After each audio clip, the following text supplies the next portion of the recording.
Monsieur le Président, cher public, bonsoir. Alors, lorsque j'ai abordé auprès de certains amis et certaines connaissances le fait que j'interviendrai sur la thématique du Congo belge, avec la question Congo belge assumer ou s'excuser, systématiquement j'ai vu les visages de mes interlocuteurs se crisper.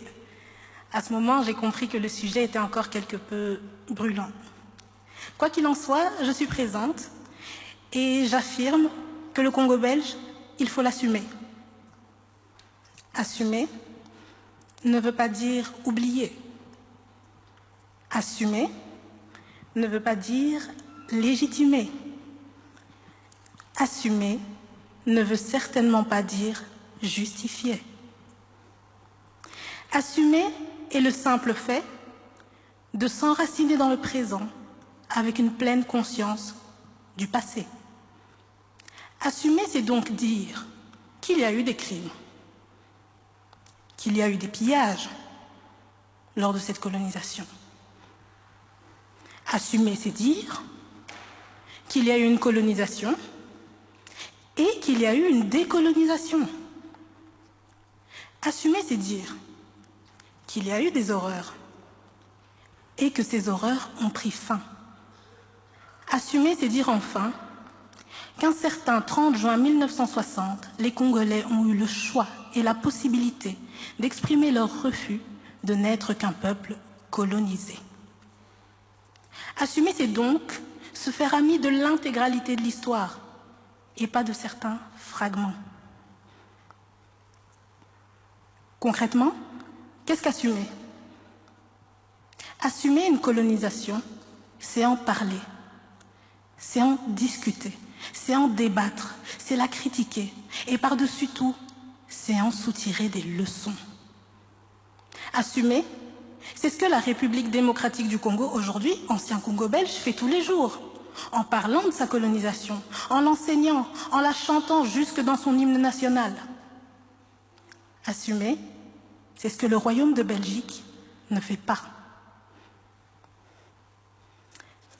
Vous savez, je suis née et ai poursuivi toute ma scolarité en Belgique, donc des maternelles jusqu'à aujourd'hui en 2e année à l'université.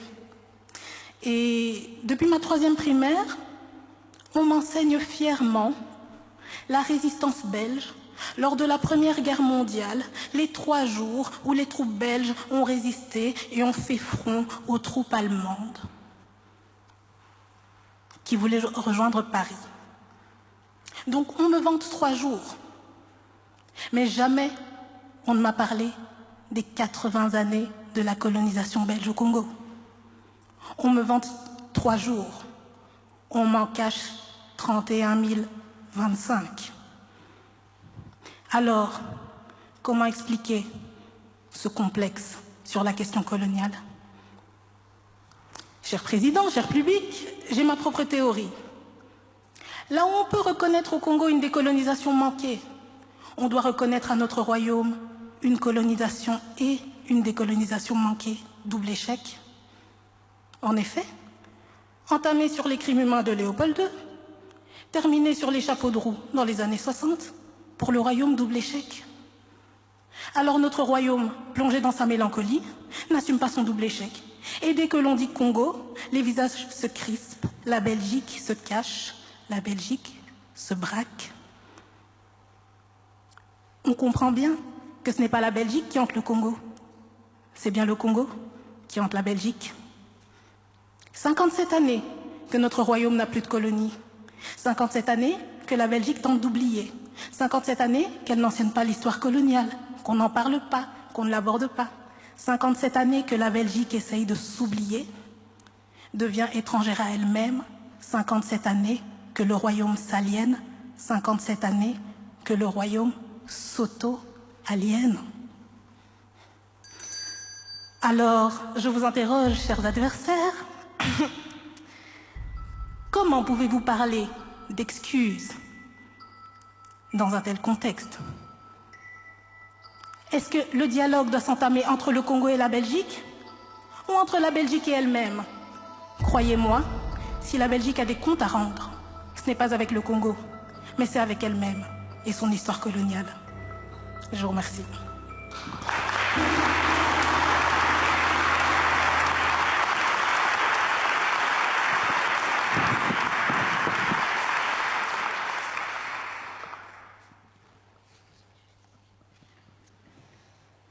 Monsieur le Président, Mesdames et Messieurs, le Congo belge, assumer ou s'excuser.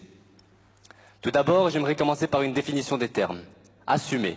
Assumer nous vient du latin assumere, qui signifie prendre pour soi. Une chose me dérange dans la valeur que l'on accorde au fait d'assumer dans notre débat. En effet,